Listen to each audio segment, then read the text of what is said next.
firstly, huge thanks for turning up and being a part of this. Drew and I get to work together a little bit through CrewLAB, and we've been chatting about the idea of getting the six of you together for a webinar and a reunion. So this is really awesome that everyone's been able to do it. I think we've got 4 or 5 different time zones here, so this is pretty cool. I think I guess in terms of sort of starting with a bit of an introduction, I got to be on the outside watching this race and seeing everyone do as well as they did. It was an interesting time from my perspective. I think in terms of the dominant sweep heavyweight programs out there in the world, Canada, Australia, and New Zealand, we're doing some really awesome stuff through that 2000 to 2020 range. So this is I'm really curious to see what sort of similarities and differences you all have in terms of your experience going through your independent countries. I'm sure that in terms of the pair rowing as well, there's going to be some interesting stories. How strong was the rivalry? Who was the grumpiest at the start line, and who was the friendliest at the finish line? All those sorts of things. Let's do a bit of a quick introduction going around the table. Let's go youngest to oldest. I think that's you, George. Right? I don't feel it. Hi, my name is George Bridgewater. I rode for New Zealand in the pair before the very well-known pair of Bond and Murray. Nathan and I were put together in 2004 and maybe a throw together, Pops, I'm not sure how we sort of ultimately got put together, but we did, and we made a pair of it. And now we had the pleasure of racing Duncan and Drew for 3 years, I think it was, and it was just complete awe of what they were doing and trying to figure out little ways of how to beat them. I think we might have got it once, but never when it mattered. So anyway, here we are, and I think our last race was 2008. Yeah, we'll go for your peers partner, Nathan. So Nathan, George jumped in with George, this young upstart, back in 2004, off the back of some pretty brutal trialling for the Athens Olympics, and over the next 5 years, we went from probably the reserves of the men's heavy sweep program to the front runners, and probably gave Bondi and Eric the idea that maybe the pair wasn't a bad boat to get into in the long run. And again, I just think what a great Commonwealth Games race we would have had. Okay. There you go. Yeah. Gold Coast. Yeah. Let's jump to the Canadian pair next. I'll go first as the youngest, Dave. Scott Frandsen, Canadian team, senior team from 2003 till 2012. And Dave and I came together fairly late in the 08 year and came into this environment where, your two pairs were well established as the favorites. I remember watching that 07 race in Munich where you guys both shot out and, no one was close. And Dave and I came together fairly late in that year. I don't know, April, May, Dave, and had the challenge of sort of establishing who we were, thinking we were reasonably fast, but not knowing, and then having Lucerne as our sort of coming out party, and then obviously trying to keep that going through the Beijing Olympics. So, Dave, over to you. Yeah, well, my experience, the 2004, I was in the pair, and the priority boat was the 8. The next priority boat was the 4, and the afterthought was the pair. Not thinking that I was starboard guy number whatever that is in the program, but being able to keep going. Our program was largely based training in the pairs, so everybody lined up, multiple times a day, multiple runs, and you really knew where everybody stood. Scott was always a standout guy amongst the top guys in the singles and the pairs and training. So come that spring when we got to row together and it clicked and it was pretty exciting, especially on the heels of my 2004 experience. So that kind of launched us rocketing into the races We just and tried to go this straight. environment. What's that? We just tried to go straight as a basic, as a bare Too minimum. soon. I was going to ask David if we're allowed to mention the 2004 story. Maybe we come back to it. Yeah. As I say to my kids, it's too soon. Too soon. Yeah. Too soon, yeah. It's only 20 years, right? Yeah. It's Australia. Well, I'm the young one, so I'll go before Dunks if he's the old one. It's a privilege. Drew Ginn, and very fortunate, obviously, to have 16 years games, 4 games over that sort of period. Obviously in the 4 early days, and then in the pair after that. And I think, like a lot of you just described, rowing pairs was everything we did through trials, and it was the basis of our training. So it was always a boat I enjoyed the most. And interestingly, I reflected on, I think Dave and I first rowed against each other in 1999 in Lucerne in the final there in the pair. And then Scott and I first 2003, from memory. Nath was at that as well, at the Milan Championships. And so I've just had that experience of, rowing all against you guys leading up to that period. Always been an amazing pair combinations, obviously, with Dunks, with James before that. So I've always felt like I was really fortunate just to have just unbelievable pair partners who were in the stroke seat that I could just hang on and keep straight, basically. and a little bit of success along the way.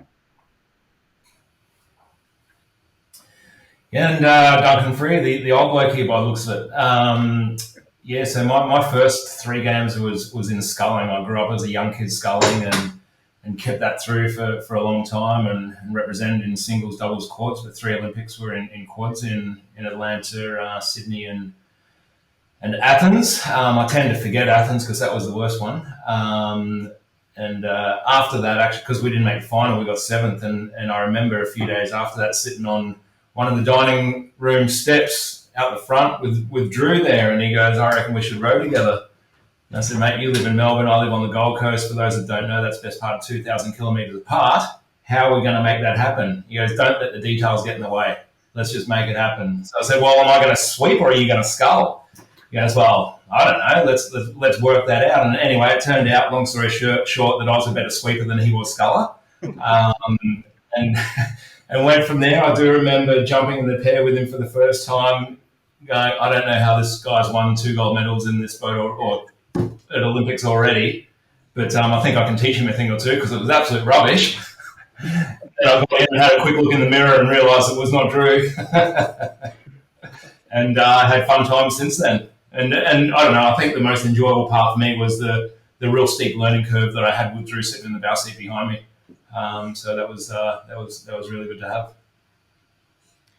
Yeah, well thanks for the intros. I think already we're starting to get a bit of a glimpse at some of the good stories that hopefully come out today. I guess I'm kind of curious in terms of what kind of relationship there was between the pairs, at the games before and after. What kind of rivalries were there? Obviously, Drew, you were racing against these guys back in '99. I guess I'd love to know more in terms of how collaborative or competitive the boat park was.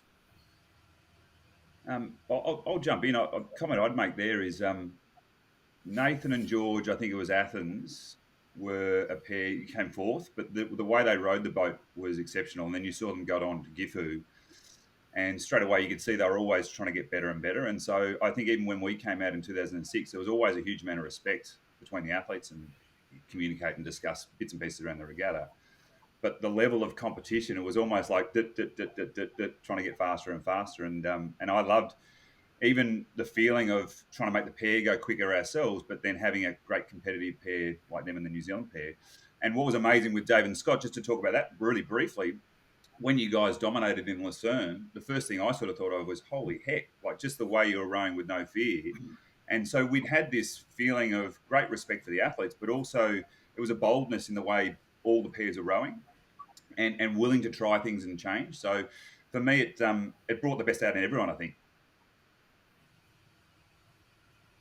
Yeah, I mean, I agree. And I think just the shift from the larger boat classes, like I was in the 8 for Athens, and like you don't get to know anybody in other boats because you got your little pack and everybody else is in their own lane, and just the interaction between the pairs. I really noticed getting to know obviously your two pairs, but also the Greek pair and the Italian pair and all the other guys that we were racing. Like you got to know them. You got to know them way more, way better than some of the bigger boats. I think also I feel. Oh, sorry. Go ahead, George. I was just going to say, there's always been a bit of a camaraderie between. Felt like the Canadians, Kiwis, Aussies, and maybe the odd American in there, and we kind of seem to get on outside of racing at the regattas. Maybe throw the Dutch in there as well, but I think that added with the fact that we were all racing and competitive at the same time, we kind of knew a little bit more detail about each other, and perhaps programs we knew a little bit more about the intensity of each other's programs as well, and where each might be strong or weak. Maybe that's me hindsight reading a bit into it at the time. Didn't have that sort of level, but I certainly remember the Aussies showing up with their sunglasses on, and just there was it felt like there was a psychological game right from first stepping into the boat park, which doesn't mean you're not friends or you're not getting on with each other, but we were there to compete first and foremost, but I think we got some great respect for each other along the way, and you always wanted them to be at their best. At least I did. I was going to say that for us coming into the event after the two pairs had been going head to head for the two world championships before, it felt like strategically we were trying to just quietly get onto the scene, work our way through those. Well, the fact that we had such a large team coming to Lucerne from Canada, and then being able to quietly work our way through the heat from the semi into the final in Lucerne. There wasn't much quiet about it, Dave. Yeah, we're trying that mentality, and knowing that if we were going to have a successful summer, ultimately at the Olympics, we had to go through the qualifier, and so it was really important for us to take advantage of having both crews there in Lucerne and use that as a launching pad to Poznan, where the qualifier was a few weeks later. Yeah, my take of that last year is I think we were all crews and programs that prided themselves on the intensity of work and effort that went in. And so I know we talked about that 07 year where we kind of jumped out, and it was a year I think we trained really well. And I think when Scott and Dave, you guys came in, it's like, okay, there's a new pair coming in, but we know where the bar is. Given the gap there was last year, surely it's going to be hard for someone to jump over that gap we've created from the other crews. And there was a little bit of maybe they were peaking for this race because they've got qualifying coming up. But yeah, I think that was again, Dave, you and I talked a little bit at the time. I think after the games about just the intensity of the program you've done, and I think George and I we prided ourselves on working bloody hard, and I've got to give George was a big catalyst for me on the amount of what hard work looked like. Because when he came into the PF with us, it lifted. New Zealand was kind of going through a step change in what people thought hard work was at that time, and George was definitely part of helping lift my perception around that. But then you guys lifted again, and we always knew the Aussie boys would be going hard, and you were sort of legends already that we were racing against. So there was certainly no qualms about the amount of work required going into the games to put your best foot forward. Yeah, 100%. Like on the whole work ethic and workload, if you knew that it was a competitive race, which they always were, you had that instant respect because you knew how hard they were working because of the rest of it. You knew how hard you had been working as well. And, I think that goes across the board over many events, but coming from single sculling, it's a pretty tight-knit group of, back when I was sculling, there was, Cop and Tuft and, back further Zeno and Chalupa and Marcel was in the mix there as well. and we got to know each other really well, and that was a pretty cool little group because you don't have any crewmates there. You're kind of the guys that you hang around with almost at regattas, and so being able to hang out with you guys at regattas, before and after as well. That kind of dynamic remained in the group of pairs as well, and as someone else said, other pairs came in and out of the mix over the years as well, which was equally as enjoyable to have them as well. And it's interesting. I'm curious a little bit. Sorry, I'll just jump in. It's interesting what George said. I think arriving at some of these regattas, because you're exactly right, George, it was that thing of arriving, not knowing how some of the other pairs were going to go, and knowing the amount of work that was going in.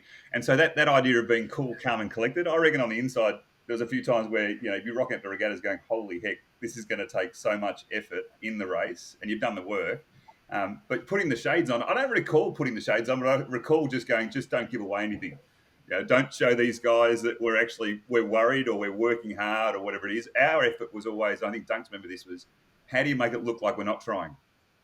While we're trying 100% every single stroke, but make it look like we're not trying.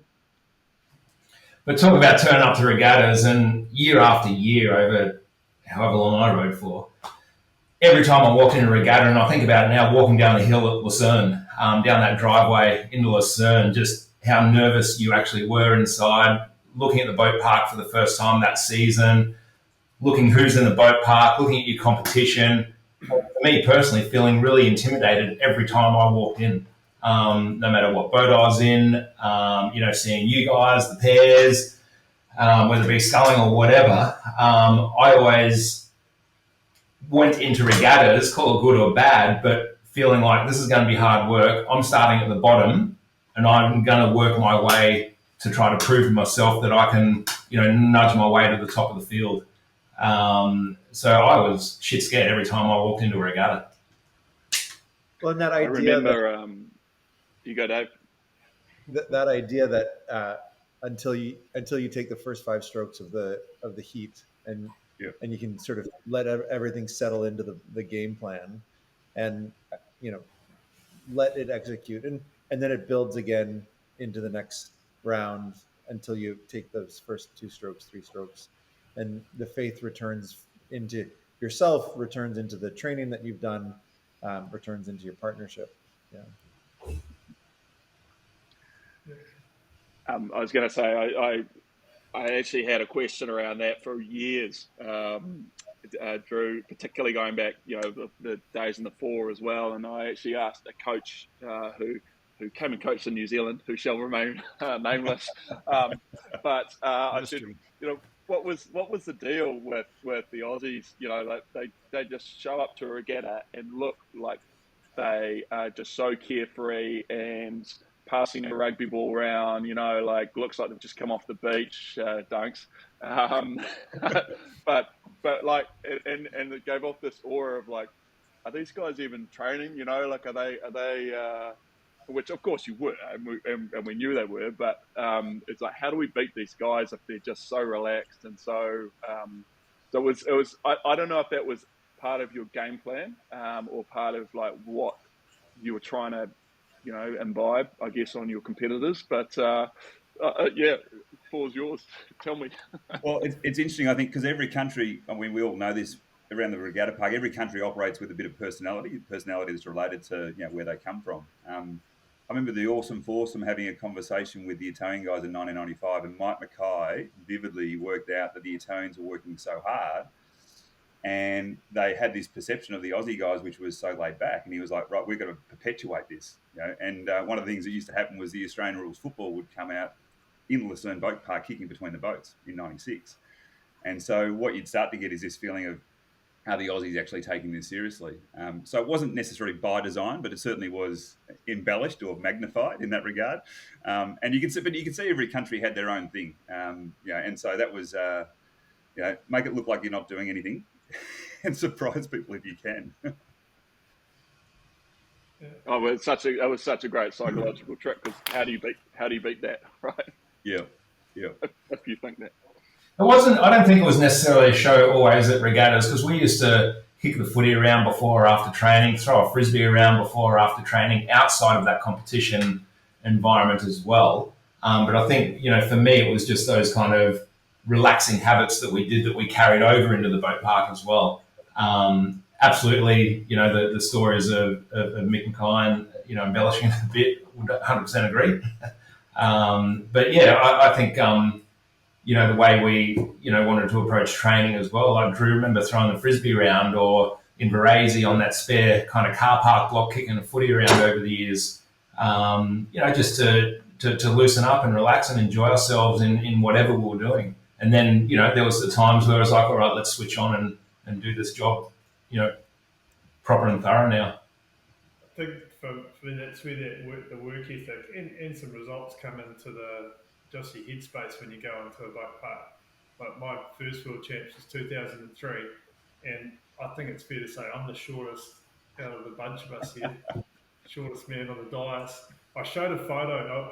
I was lucky enough to go to the Olympic Academy in Olympia, and they make everyone who'd been to the Olympics go and stand up and give a presentation. And I showed the photo of the dais, and I was one of the tallest guys there at the event, and they all started laughing. And it was like you look back at the photo, and I'm a bit shorter.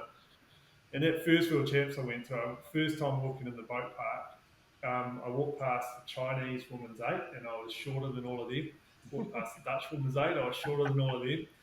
And so I wasn't very intimidated going in, and it was that someone mentioned, get that first 5 strokes of your race done and go, oh, actually I can row, people are human. And then from then out, I think I took confidence out of not a height thing, not a presence thing, but hey, I know what I can do. So I'll carry that into the boat park. And I don't know that George took the same approach, but I took a lot. And it's always been my thing. It's a little bit of the nice guy thing. No, don't give anyone a reason to hate me anymore, or feel like they want to have another crack at me. Nice to see you on the start line. Great race. Let's go. But inside, right, I'm going to nail you. Is the thinking. Yeah. So you're saying I was the grumpy one. The grumpy one. Determined one, George. Determined. Yeah. So I'm probably interested because from living in Australia and training in the national team, like it was through that period, like the New Zealand program was kicking off into the volume, intensity, and everything that established. But the Canadian program, you guys were, so both programs just had an unusual emphasis on just how much work, how physically capable and competitive the guys were. So I'm interested in what that experience was like for you guys coming into, because the pair's often a bit more subtle than the big boats, but we had a lot of that big boat energy that was, I think, going on in the pair field as well.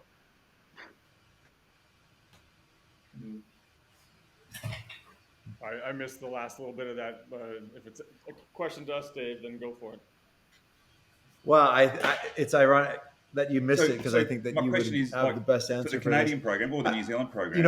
I feel like work. Go, Dave. You got it, David?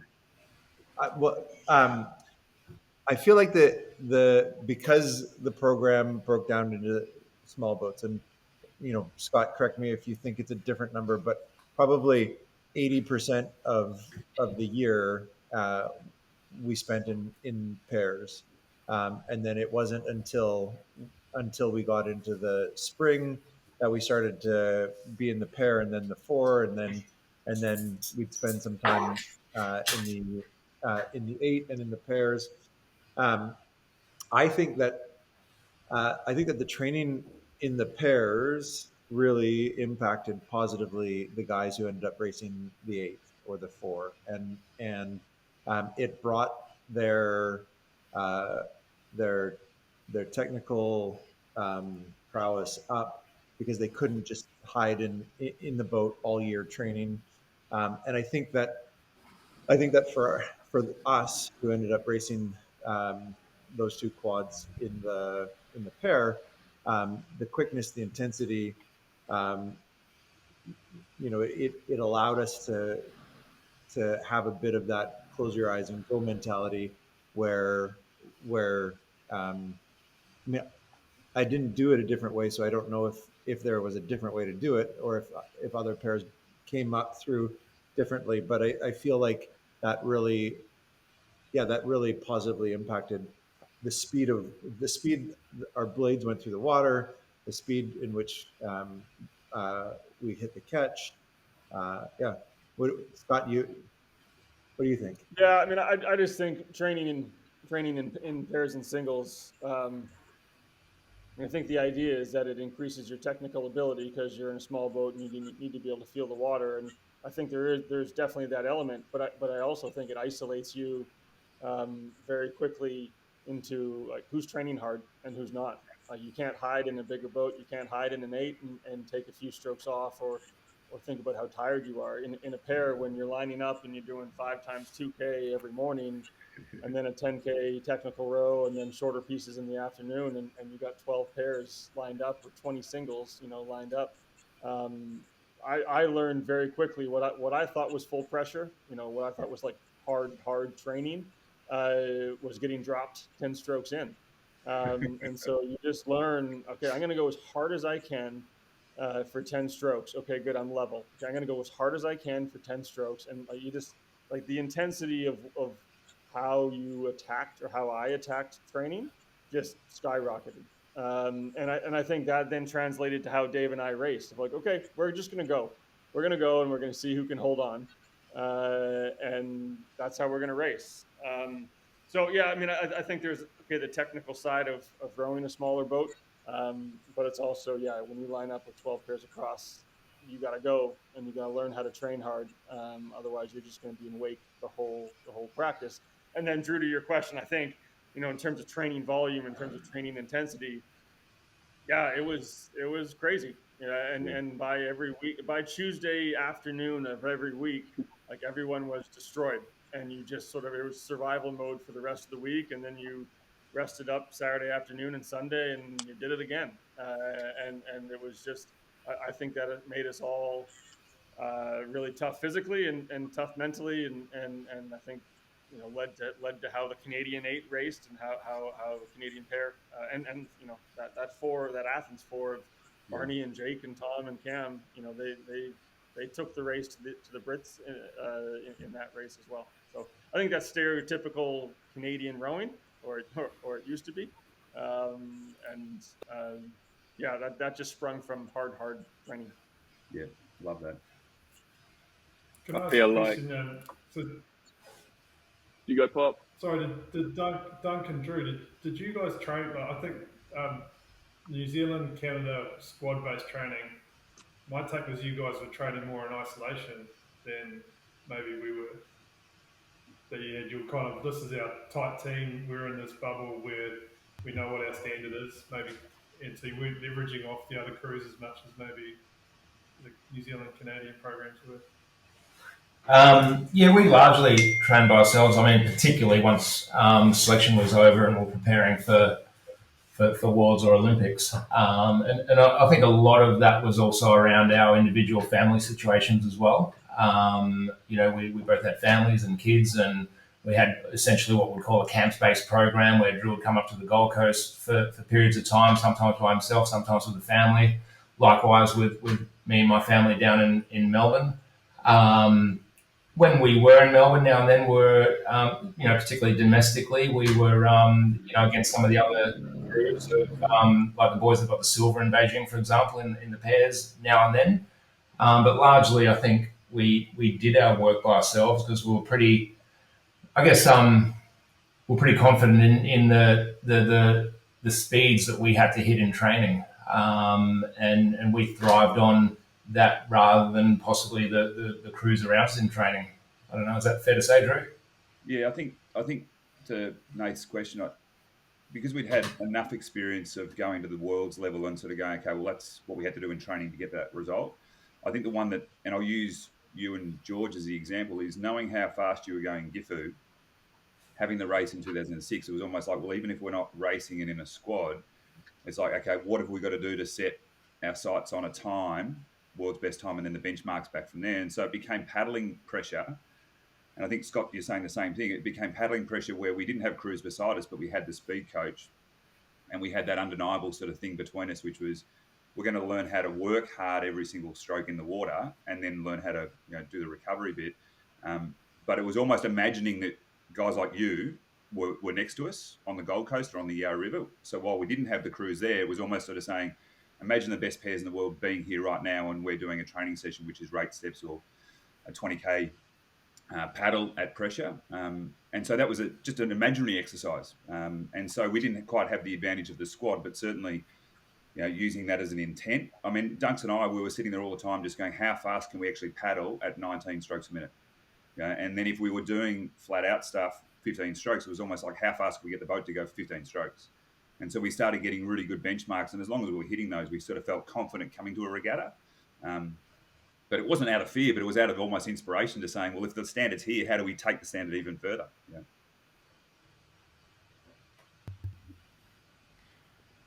I got a question here as well. I guess my memory of this, and maybe I'm wrong here, Drew, is that you're actually probably tracking a lot of this online, probably one of the first internet celebrities for rowing. I'm wondering, did the other teams, were you guys tracking what he was doing? I mean, have I got the timing right here, Drew? You had your website going, right? I was writing a blog at that stage and sharing all sorts of rubbish. Yep. Yeah. No, I don't think we were tracking that, but I think we were just, as Drew just said, we were training, in our case, a little bit to the unknown. Like we knew there were two established pairs that we were going to try to break into, and I'm sure in our early days we were like, okay, if we get it right, we'll have a chance at a bronze medal.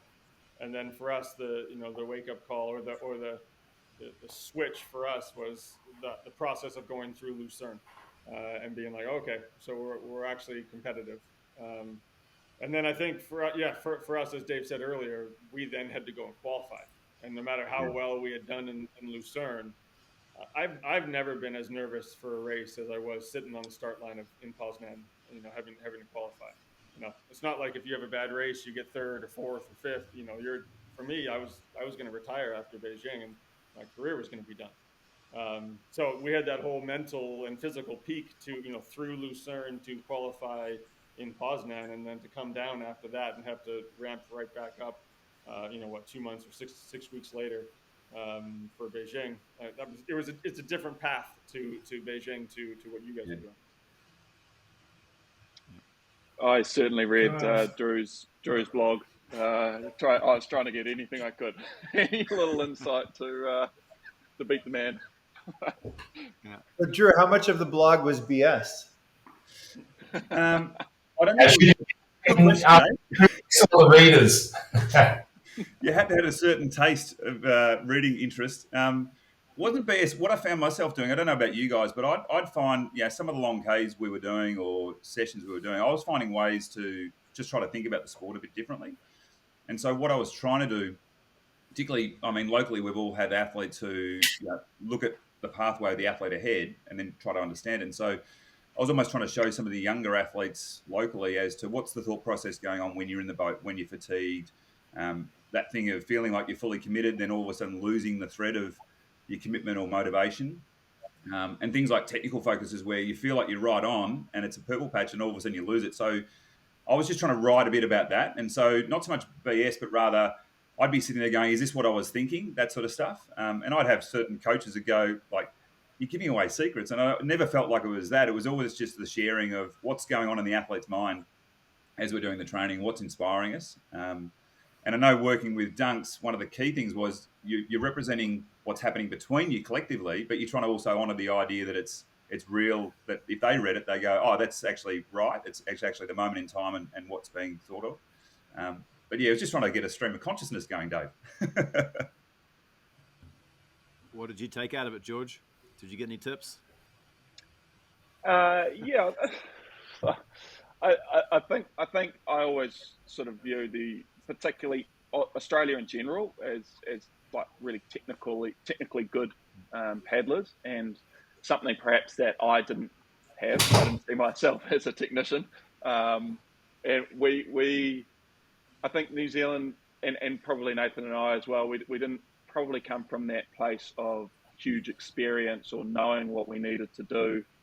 It was really relying on our coach. We had a very dominant coach in New Zealand, Dick Tonks, who I have a lot of respect for. He wasn't always easy to get on with, but you sort of had faith. And so he, sort of like Scott was mentioning before, created a really competitive environment. And we didn't necessarily get that technical element, and I was perhaps searching for that, and I was looking for anything I could. I mean, I was living, breathing it, the sport for 8+ years, and probably any little bit of downtime. I don't know if it was necessarily healthy per se, but that was what I thought it took, and I thought you've got all these guys all around the world just willing to do anything to win, and I guess I put myself in that position and just tried to believe that I could, that we could.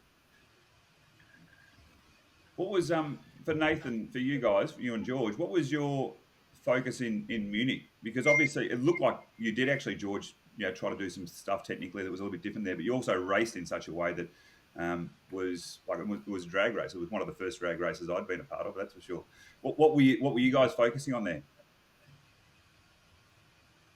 I'd be interested to see how we both come out of this answer, but my recollection is it was that I think the races we'd had previously, I can think of the Eton World Champs, we'd gotten behind, and then we had a good finish, but we couldn't quite catch up.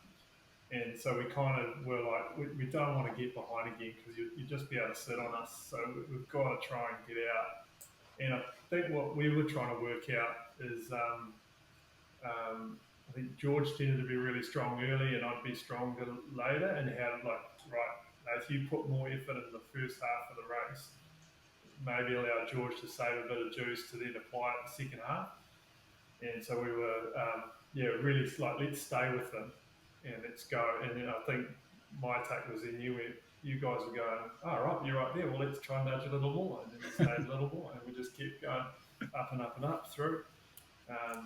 And then, in terms of just being I think probably because it was a new strategy for us, and obviously George emptied the tank pretty hard in that one, meant that I think we took confidence out of it in terms of what it meant in the future, but then being able to repeat it was the trick. Then going back to how did we actually produce that speed for that long?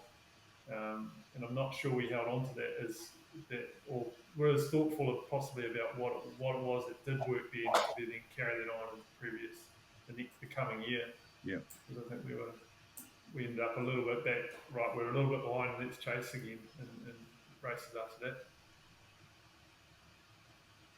Yeah, I think pretty similar to Nath. I think there was a fair deal of regret after the Eton race played out. Like, I think that was probably our first Worlds against you guys, and we just were playing catch up. It was a strong tailwind, and I think we were just playing catch up and had too much in the tank at the end. And then I think I remember going into the Munich race thinking, well, we're either going to win or I'm going to be carried out of the boat. And that was, I'd never had that before, I think. And typically we had been stronger in the second part of the race, but we needed to do something different, I think, and that was we kind of talked about it before the race, but I think we surprised ourselves and how intense we went in that first case. So yeah, it was, but I guess the pleasure in it all was following through with what we had planned. And that was quite cool, even though we didn't get the result we wanted. Yeah, I remember at the time after the race thinking the courage to do something, like really step up to do something based on what you'd been doing, was extraordinary. And I think, similar to Dave and Scott, the way they rode, the pair in that Beijing year, was you just knew that you had to have your foot on the gas all the way. And it was almost like, at what point would you fail? At what point would you make a mistake? That sort of stuff. And we were sitting there thinking the same thing. It was like, you can't take the foot off the gas. I sort of described drag race, but I remember Munich being, holy heck, we're through the 1,000-metre mark and it's still babble to babble sort of stuff. And it felt like maximum pressure every single stroke. And you could feel the way that the pairs were working, willing. And that was really similar to Dave and Scott. My experience in that Lucerne race was you guys just bolted. And so we didn't really get a read on you. It was like, okay, we've fallen behind here. In Beijing, it was just like, just going at it, right? And it was almost like, at what point would the boat start to slow down? So I was interested for you guys as to what was the mindset there. Well, and that's, I mean, I've had this question, as I'm sure we all have things that linger in the back of our minds, and I think we needed to race Lucerne, right? We needed to show ourselves that we were fast or prove it to, I don't know, Roman Canada ourselves or the world. But not my regret, the lingering question is, if we hadn't raced Lucerne, if we hadn't shown our cards or our first, 750 speed, would you have been, did that sort of click for you guys? Oh, wow, we need to stay with them in that first 750. And was that a strategy for you in Beijing? Because my sort of not my, the churning that I, think about at 2 a.m. sometimes is like, if we hadn't raced Lucerne and we had just sort of sprung that on everybody in Beijing, would the result have been different? So did you guys react to that? Yeah, I love that race in reflection. Lucerne? I don't know about you, Dunks, but I certainly remember thinking, based on what we'd experienced the year before with Nathan and George, it was like no one could give each other much more than a foot or more. Like it was almost that thing of, so you sort of did show your hand, but it wasn't in our mind. It was like, that's just the level we all need to race at. But it's interesting the way you think, that's for sure, as to, those big races. I don't know about you guys, but having too many big races where you really dial in and everyone gets to see what you do, it does sort of tell a bit about us, doesn't it? Oh, look, there's nothing better than a good race when it's bow ball for bow ball going through the 1,000-metre mark or thereabouts. And I clearly remember, at least the Australian commentators, and it's Canada 0.22 ahead of the Australians at the 1,000-metre mark. And so, it was a drag race, and that's the cool part about racing. Same in 07, the drag race there as well. So, and I think that's what spectators want to see as well.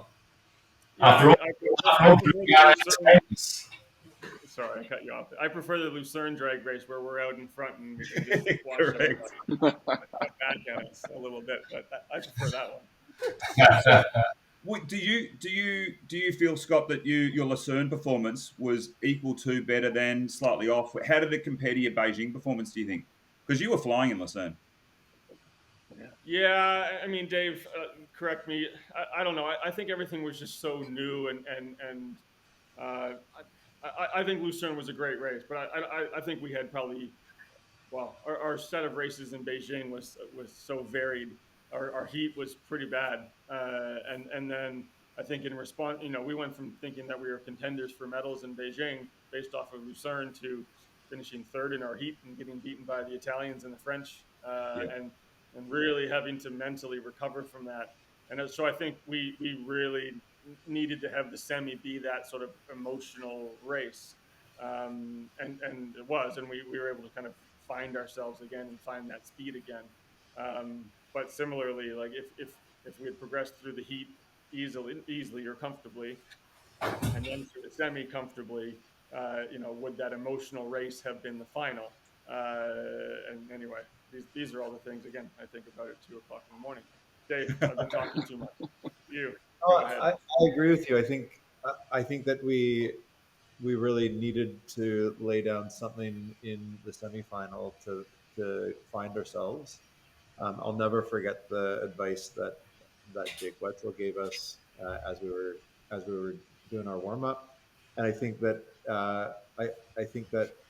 we did get ourselves back into that mental state. But yeah, was it a bit of a blip or a bit of a peak, and then trying to find ourselves again for the final.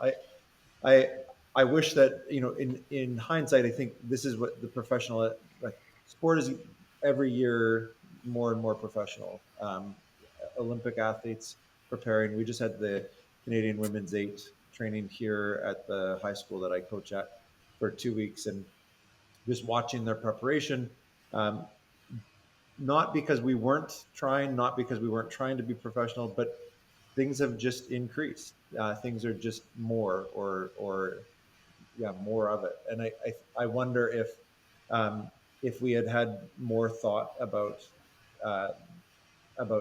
the approach from Lucerne to the qualifier to the Olympics, if we could have found more speed, or within the regatta itself, if we could have found more speed. But again, at the end of the day, I think that we laid down the fastest track that we could have that day, and yeah, the questions always run through your head because that's who we are. But I'm so proud of what we did, and I'm so proud of being able to have had that race against all of you. Dave, what advice did Big Jake give you? I won't use his exact words, but Scott knows what. Essentially, he said, don't self-sabotage. Don't get Come so on, much. you can use the real words. After we had the terrible race in the heat, Jake referenced something like a suicide vest, right? Of like, don't take yourself down this mental spiral where you convince yourself you're not fast, and you're like you totally strip away all of your confidence. Like, don't strap on that vest. Like, believe in yourself, go out and be who you are. And yeah, I remember I remember awesome. that being right after the heat, and then we had 3.5 days between the heat and semi in Beijing to kind of have that mental battle. And to I think, to our credit, we were able to win that. But as we said before, is that emotional race was semi, and then 2 days later you had to go and do it again in the final. That's great to have that sort of advice on the team, isn't it? Because the Olympics is such a space where a lot of stuff can quickly change if you don't have that confidence. Yeah, having that experience in the team's awesome. Like we had a great example in our own team because we had Mahe who went down hard with Beijing belly. Yeah. So he's basically in his room and blown away by it. And I remember we coming out for lunch like the day before racing the final, and we're like, "Oh mate, you going to be all right?"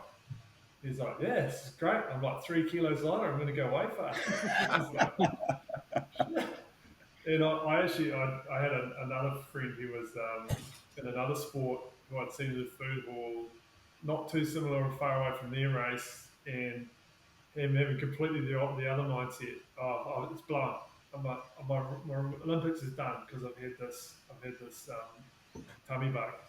It's like just that sort of mindset of being able to take something that's a horrible negative and turn it into a positive, which I'm curious about with you, Drew, because mate, we knew you guys were struggling with your training and leading into the race. You were stopped on the side of the bank a couple of times when we were out doing pieces.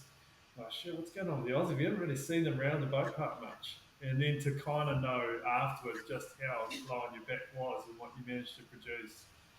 I'd love to know a little bit about like how you guys managed through that to eventually, from what I understand, you were basically on a bed on the plane home, weren't you? Yeah. I thought we did that pretty well, Drew. I didn't know it was that noticeable. We tried to hide it. I think what gave it away was we were using, I think, the Canadian stationary bike in the boat bay next to Dunks on the Ergo at one stage, and I think I don't know if the story went around. I don't know if I've made up in my head. It was almost like these guys are playing games with us. Like, no, we're not playing games. We're just trying to get through the week. I'll talk first, but I know Dunks will have a perspective on this. I think, Nath, 2 days. So the heat row was a slight flick in my lower back, and I'd had that before in Sydney, so I knew that potentially something had happened. It was eventually a ruptured disc. The 2 days after the heat was like the hardest part because I was like, okay, my games is almost potentially done. It's almost like trying to keep yourself together, but keep your combination together.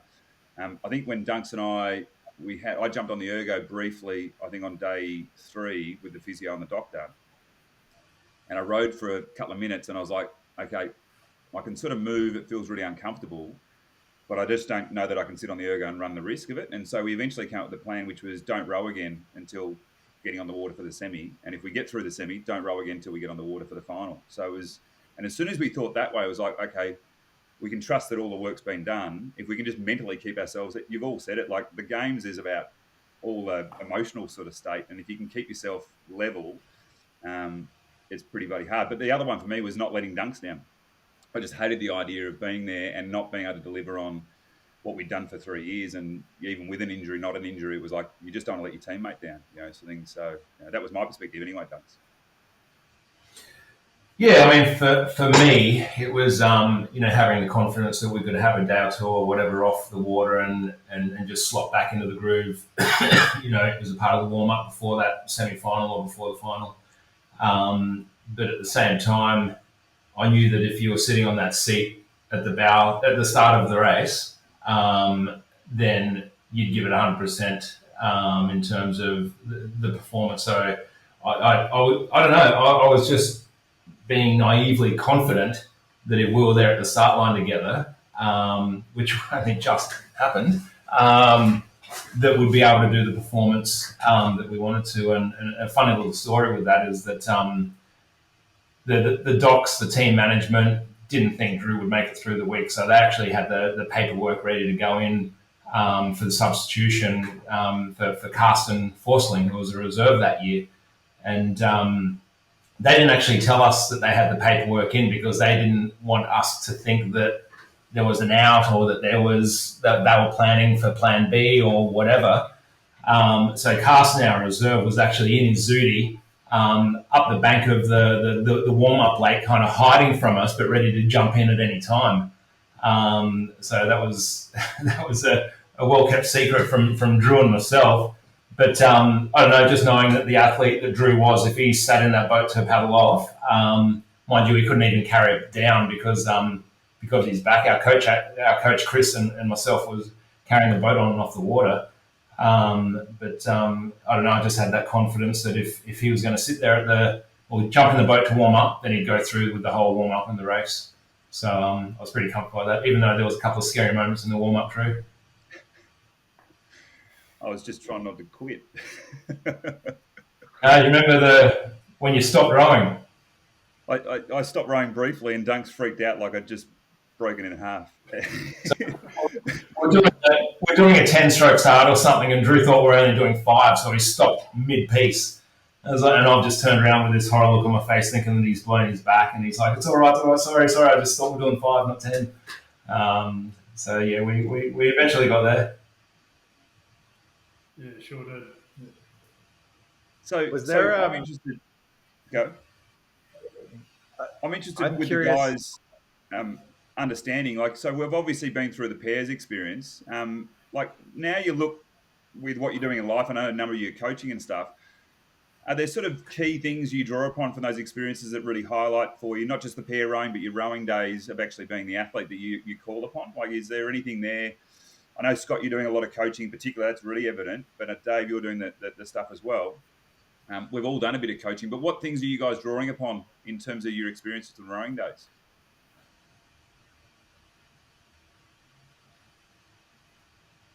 I'll start. I'm probably doing the least coaching, but I'm coaching football, so soccer. So I coaching my kids, and I've got 7-year-olds up to 11-year-olds that I've coached. And my mantra with the kids is basically there's 2 things I want out of you, and I want you to remember every day when you come to practice is attitude and effort. And if you can bring those 2 things every day, the rest will take care of itself. Don't worry about the wins and losses. Turn up with attitude, the right attitude, and put in the best effort you can. And I fully pull that back from sport days in terms of being able to focus on that. And I also think I focus way less on the wins and losses than a lot of I see a lot of other coaches do in terms of how important they are. As I look about how many races I had over a career and the ones I won and lost, and possibly coloured by the fact that I'm trying to create a story around going from first to second to third in an Olympic cycle about what that means, and that it's meaningful and it's still okay. But that actually, those races or those events are one part of a whole journey in the sport, and a chance to do stuff like this and connect with your mates and be there for your teammates. And let's make sense when we do lose and we all feel it and it sucks. Let's use that and feel what we're going to learn from this, because you're going to get so much out of that. And I definitely, in my work and in my life, I definitely take that. Hey, when hits come, which they inevitably do, and just the ability to kind of keep moving forward is, I think, is a big one out of the elite sport experience. Love it. What about you, Much, Dave? I was going to say, I was just feel going like to say, you go, Dave. from junior soccer to high school rowing, then maybe into Scott's collegiate rowing. But one of the things to build off of what Nate said, um, I've stepped into the head of rowing position at the high school that Scott and I both went to. It's a boarding school, and it's had a rich history of rowing and produced 26 uh, Olympic rowers over the years. And one of the things that definitely happened, we saw in the pandemic before I started, was a move away from rowing in eights, rowing in big boats, a move away from uh, the idea of a big team. And one of the things that I've really, really stepped on here is emphasizing the importance of the team, the importance of the numbers, uh, wanting to put out multiple eights against each other. You know, we go back to the conversation around the training venue, or the training in the pairs, and what Scott said about it, taking those first 10 strokes in a piece, and am I still in it? Okay, 10 more strokes. You know, these high school kids didn't have that. And there was definitely, you know, guys would come on and off and on and off over the course of a 5 or 10 minute piece or 15 minutes. There wasn't that grit, that understanding of how to really push yourself. And I think that by creating that competitive team environment, even at a high school level, they have an opportunity to find how hard that they can push themselves. And then it's in that work that they find their friendships, their bonds with one another. And that's where the root of the team is. The team is built by these guys and girls doing hard things together and feeling so accomplished at the end of the day, at the end of the week, at the end of the month, at the end of the season. So that's a big thing for me. Love that. Yeah, it's awesome. George, what about you? Yeah, I mean, in terms of takeaways from the sport, I feel like it was an utter privilege to be able to be in the arena, and it didn't always go our way. But I guess what I've reflected on is winning matters, yes, absolutely. But a lot of it's the pursuit of winning and the psychological changes that you'll go through yourself. And I think anybody can have that. I'm involved in a charity here, which is all about, allowing everybody, even with disability, to play or play sport, and just to have that at some level as play, but also to be able to compete is such a privilege, and we have to do it whether we like it or not in the world. And I think a lot of my takeaway from rowing has been the psychological, my own understanding myself, but also understanding others, and like under pressure, how people respond and behave. And I I wouldn't say I'm a behaviouralist, but I definitely have a huge interest in how people respond to challenges. We had I was bringing my daughter home from netball the other day, and they had lost the game, and she told me it's not about winning, and I made her walk home. So just to have a little lesson. So it was I try and make these lessons a little bit more memorable than just Dad says this or Dad says that. But not to say it's all about that at all. But I think that is a really important thing to bear in mind with any sport. Is winning is important, but it's not obviously everything. So yeah, that's fantastic. How far was the walk? I'll add in. Go ahead. I was just going to say, how far was the walk? 10 Ks. Yeah.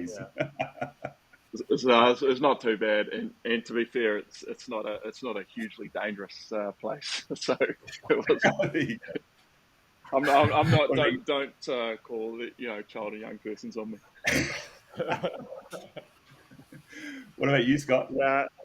The only thing, I mean, at first I've been cutting in and out a little bit, so I didn't hear all of everybody's answer. But I mean, I think it's all of that. I mean, yeah, you can control your effort and your attitude, and then I think, as George said, I think the lessons learned in who you become and those shared experiences, those shared bonds that Dave mentioned, that's all magnified or multiplied by the pursuit of winning.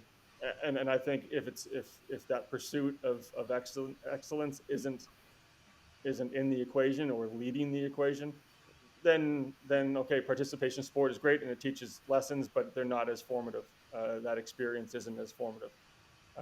So I'm very much still tied to the result, Nathan. You know, by whether we win or lose, that's the first. That's just who I am, and I have the benefit or the privilege of still being in that world and now coaching instead of being that athlete. And I'm incredibly lucky to have that outlet because I don't know who I would be without that. But yeah, I think, as Dave said, it's that shared experience of doing something very hard together that sport produce or like that sport provides that opportunity. And you know, that's why the six of us can get on this call and reminisce and reconnect so easily because we've done something very hard, okay, separately and competed against each other. But it's that bond that you know connects you forever. And I think on top of that, you know, the pair, it's a marriage, you know, for better or for worse. You are in a boat and you're not able to blend into sort of a collection of personalities that you can, you know, in an eight. You are in a pair, and you know, there's going to be good times, there's going to be difficult times, there's going to be, you know, times when you need to learn how to communicate a little bit better, or you have a coach that's there, like you know. So I think it forces you to figure out how to be in that marriage more productively or more positively. I'm not sure I always did that, Dave. So those are the life takeaways from rowing, and specifically rowing a pair for me. Love it. Fantastic insights. Dunce, what about you? That's probably a very long list. You know, there's probably there's some that stand out more than others. I mean, I'm doing a bit of coaching and have on and off for a number of years within kind of school programs and club programs, and much like Nathan, I'm coaching my kids, but it is in the sport of rowing. And you know, I guess I learnt from my dad because he used to row and he coached me for a number of years. You know, probably for at least half or more of my senior representation as well. And you know, they're doing well, but I kind of draw on, you know, with the whole father and kids thing. You got to, you know, it's the whole what happens stays on the water, and when we get home, you know, we're the family again. And that's what worked when I was a kid growing up, and that's, you know, works today to the point where, fortunately, we're all going to St. Catherine's World Champs in a few months or a couple of months. So young fellas in the under 19 double, and my daughter's in the under 23 double. But dealing with personalities there, they're rowing with very different people to what they are. And so it's, you know, and I've rowed with various quirky people over the years, not Drew necessarily when I say quirky, but you know, in crew boats, you know, not every personality is the same. So it's kind of, you know, leaning on your experience to how to manage, you know, people around you, and understanding that the smaller the boat it is, the more impact differences in personalities can have. And so, you know, managing things like that. But the biggest, I guess, learning was for me in coaching, in any coaching, whether it be my kids or other, is that you've got to make the most of every opportunity that comes your way. Even no matter how big or small, and how small it is, it's that particular stroke that you're rowing at that particular time, or preparing for the next stroke if you break it down. And then, you know, the bigger things of, you know, the opportunity of this particular race. What can you learn from it? What can you move on from? What worked well? What didn't work well?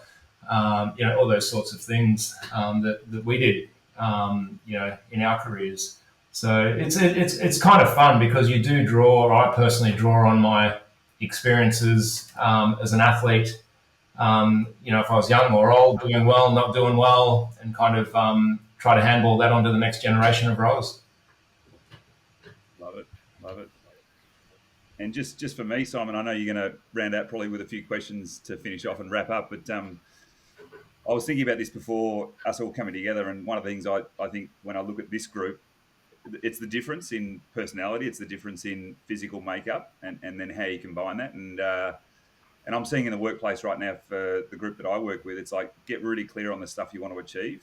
If it's 6 months, 12 months, 2 years, 3 years, whatever it is, get really clear on that. Get really clear on where you're going to win, how you're going to win, and that relationship together, is the key. I like what you said, Scott, around marriage.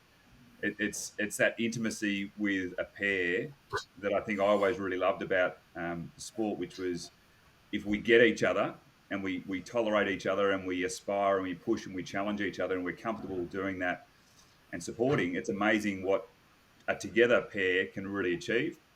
And it goes so far beyond the talent. But you've got to have that motivation. So I always find myself referencing motivation and mindset with everyone I work with, and particularly with young kids. It's a bit like what you said, Nathan. If you get that sort of aspect right, you can overcome so many things. So, and I think that's what I've learned from rowing is go so far beyond the physical. It's that mindset and that collective relationship you have with your teammate, but also with the equipment and the sport and the event. So it's I certainly draw on the lessons all the time, which is really nice. And I think about all the stuff we've all done together in races, and I draw inspiration from that. So for me, it's got energy, that's for sure. It's from my point of view, it's interesting hearing the conflict between the journey and the win and doing the sport, and I think it speaks volumes to some of the relationships you guys have got, that you're managing that conflict well, even on this call. There's the partnership is still alive and well.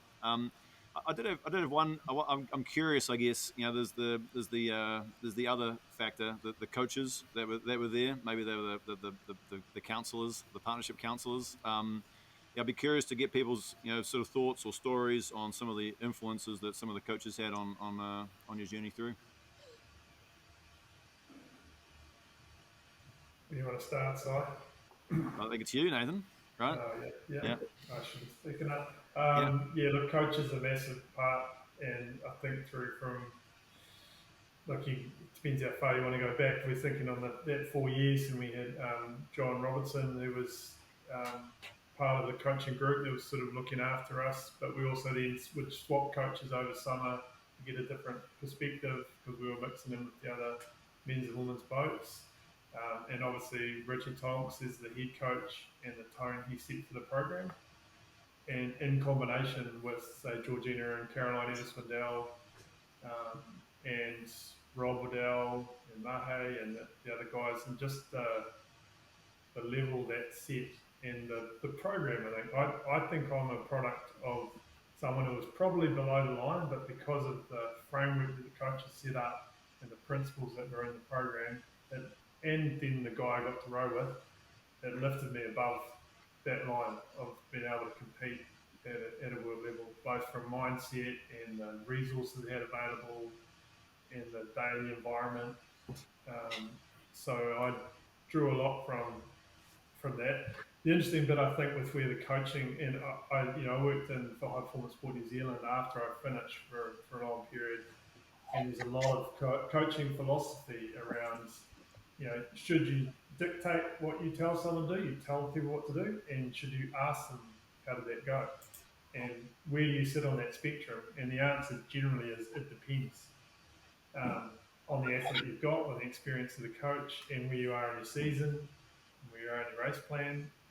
But I do recall a few times just humorously, they were trying to push through this philosophy of get the athletes to think a bit more about what they're doing. So ask some questions. So John Robbie would come down after a row and go, so how did that row go? And George would go, no, you tell us how it went. And then John would go, no, I want to hear your side. You tell me how it went. No, you tell me how it went. No, look, I'll leave you guys to it. I'm going to take yours up. So I was willing to try, but I think that part of and we did change coach. We did change coach to coaching us in the last year. So that was a tough call to make. But again, in terms of being able to leverage off what was one of the foremost coaches in the world at the time and the best knowledge that we had available, it was the right decision to do. So I think the coaches were a massive part of being able to set the tone. And Dick didn't say much, but if he stuck his coaching boat behind you, you knew that you could not let your stern drop backwards, otherwise he's going to run over top of you.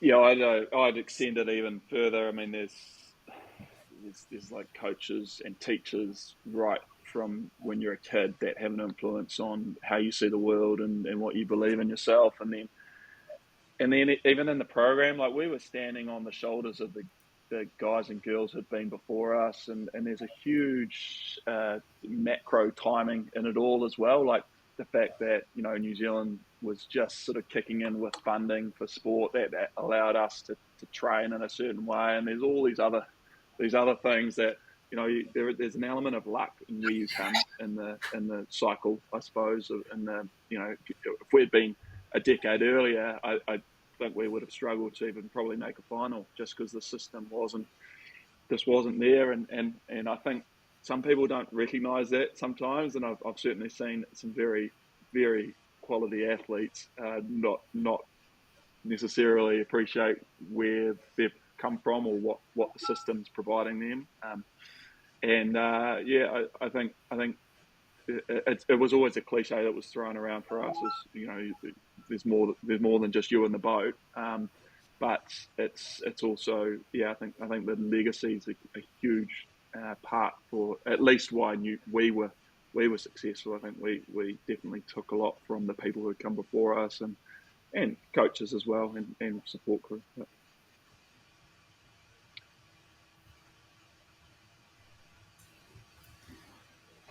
We're all waiting patiently. I'll jump in on coach situation. I probably recognise that without a math teacher put me in boat early days, Brad McLeod in year 11, I would never have rowed. Without meeting Noel Donaldson in 1994, really, and rowing in the under-23 crew, would never have really thought the way I was thinking as an athlete. And Noel was an amazing one, Simon, as to just managing the group. Big egos, big personalities, keeping everyone sort of focused on the way they wanted to go. And I think that what we heard there about questions and directive, I think the best coaches know their style, and if they're highly directive, they just do that. That's what they are. They're consistent that way. And the other ones who are much more about inquiry and, you know, sort of questioning and all that sort of stuff lived in that sort of space. And Noel was probably a sort of questioning, sort of discussion coach. Like, you have a conversation, you work it out, and then you agree. And Chris O'Brien was largely that way as well. But I think to George's point, you're shaped so much by the people that either get you in the boat the first time or are with you for every single training session, and their style, their way of operating influences the way you think massively. And I love what you said, George. I don't think sometimes when you're in it at the sport level at the time as an athlete, you don't fully appreciate all the stuff that's contributed to you getting there. And I certainly felt like an athlete, just being able to look back over 16 years and going, all these people, all these coaches were the reason why you're this kind of athlete. And without any one of them, you might not have turned into that athlete, not just results, but even just your approach to thinking and the way you operate in the sport. So for me, I love that the idea of legacy and knowing that coaches influence. You know, the sport is where it's at because of how many people give back to the sport and actually coach. Sometimes paid to do it, sometimes volunteering to do it, as we know. But so many athletes, you know, benefit from people who are just, you know, living it 24/7 with them, training programs and coaching and counselling and motivating, all that sort of stuff. And, you know, I like the fact that I've had coaches that actually contribute to that. That's for sure. Yeah, I was just going through my kind of international coaches. I had 6 different international coaches over my kind of 4 Olympic cycles, and none of them were really unicorns. None of them were the perfect coach all around. Some were certainly better than others, and they all brought something pretty special to the crew that we're in at the time. I think what was really good about Cobber is that the 3 of us just were on the same page the whole time. We knew what it was going to take. We knew what we set out to do, and it was a journey of 3 of us, not 2 of us. And it didn't quite gel like that with some of the other coaches prior to that. So that was really good. And, you know, a couple of references to Noel over this conversation, and I think Noel is the one guy that I early on did respect and still have a massive respect for. And coincidentally, he's helping me coach the women's under 23 double now, because it's kind of camp based, Gold Coast and Melbourne, and a bit of travel involved, and so we're very closely working on that together. But I think look, coaches bring a lot of different things. Different coaches bring different things into the equation, and I think that Beijing experience, was pretty special with Calder. And mind you, we're probably what we'd call mature athletes at that time, or the older athletes of the team, and kind of didn't need a lot of attention as much as younger crews would. But I think the dynamic and the personalities and the understanding that what we could all individually bring to the group of three was well respected from all three of us, and that worked well.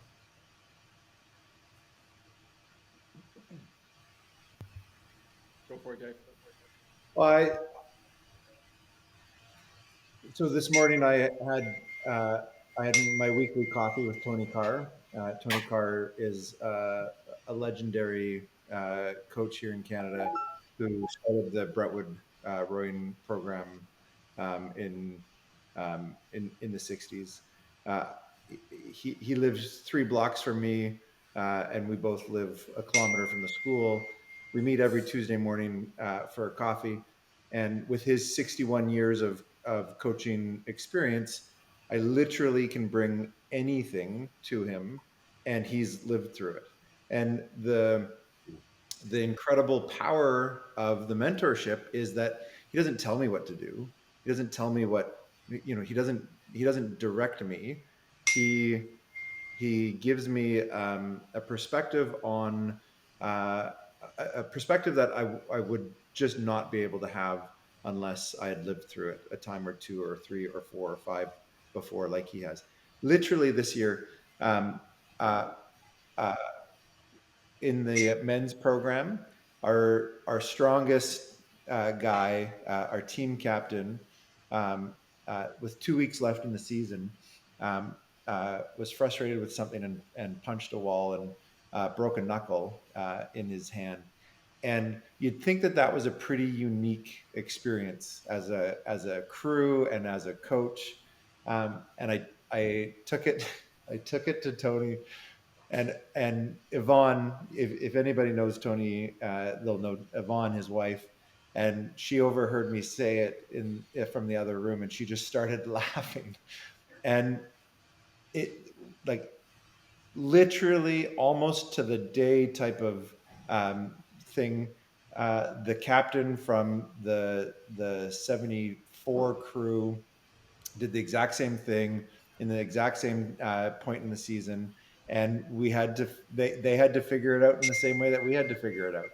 And so it's really powerful to be able to connect with coaches who really care about the program and the kids in the program that they're working with. And there's a selflessness to being a good coach, right? It's this idea that you're giving. I love the coach that watches every stroke. I love the coach that sits in every weight session and watches every lift and really understands where an athlete is in their day, in their practice, in that week, in that cycle, because that's the only way to really understand how hard you can push somebody. And in order to do that, there is a lot that you have to give up. There's a lot that you can't do. You choose being there over many other things, and that requires passion. That requires a strong desire. And I think the most powerful thing is and this is what I think you said, Duncan, with Cobb. The goal is the same for the coach as it is for the athlete. And when you have that sense of as the rower, you're doing it as much for the other guys in the boat, or you're doing it as much for your coach as you are for yourself.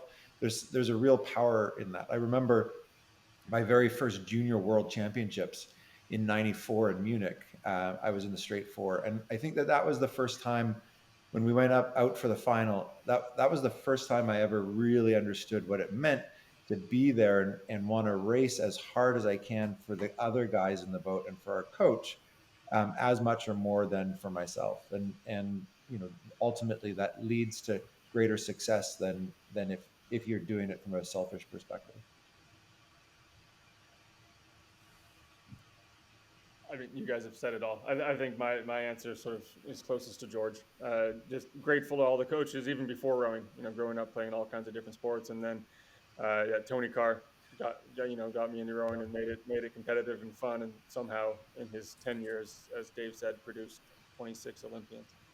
And then also just grateful for the time that I was on the Canadian team, and the competitiveness that we had, the group of athletes that we had, and as George said, like that's a credit to the generations that came before us.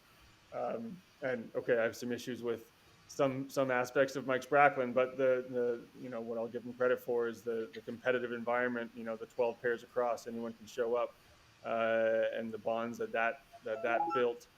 And then, as 2008 evolved and Terry Paul, sorry, I have my kids looking in the window trying to make me laugh.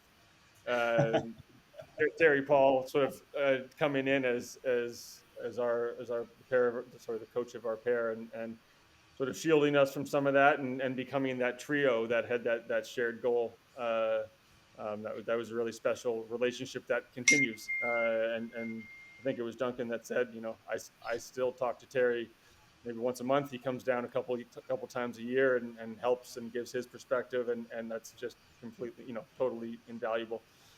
So grateful for all the coaches that I've had. My dad was my first one for much of my hockey career, and hopefully I can have that same impact. I have a team of 70 guys every year, and yeah, our goal is to pursue winning and do not just as well as we can, but to, excellence is expected.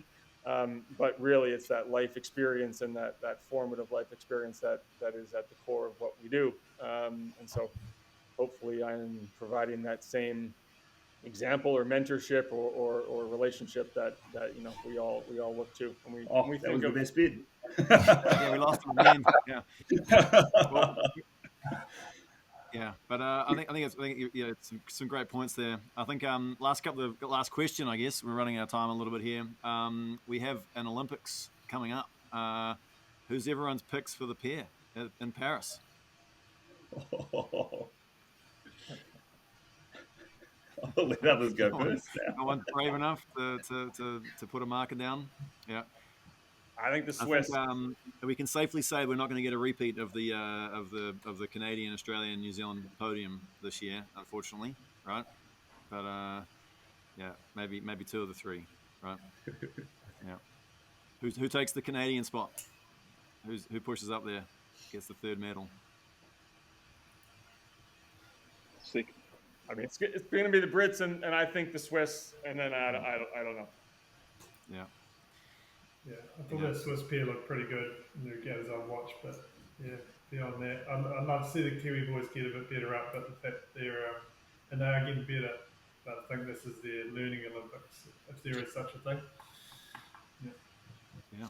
Still unknown. The Romanians qualified, right? But no one's seen them at all this year. That Romanian pair from 2 World Championships ago when they won, was that last year or 2 years ago? Yeah, they looked outstanding. Yeah, I tend to agree with the GB. I think if they get it right, there's no reason why they can't win it. But even with the Croatians back in the pair, I think they're trying to work out how to get it back to that level, whether or not it actually gets there or not.